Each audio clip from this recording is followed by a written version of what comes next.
महायुतीतील सर्वात प्रलंबित पालघर लोकसभा मतदारसंघाचा तिढा सुटला असून इथे भाजपाने डॉक्टर हेमंत सावरा यांना उमेदवारी जाहीर केली आहे।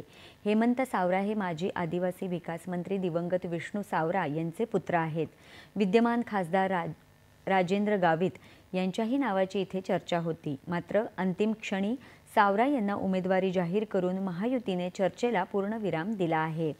पालघरचे पालकमंत्री रवींद्र चव्हाण यांच्या उपस्थितीत डॉक्टर सावरा आज शक्ती प्रदर्शन करून उमेदवारी अर्ज दाखल करणार आहेत। दरम्यान महायुतीच्या उमेदवारांनी काल अर्ज सादर केले।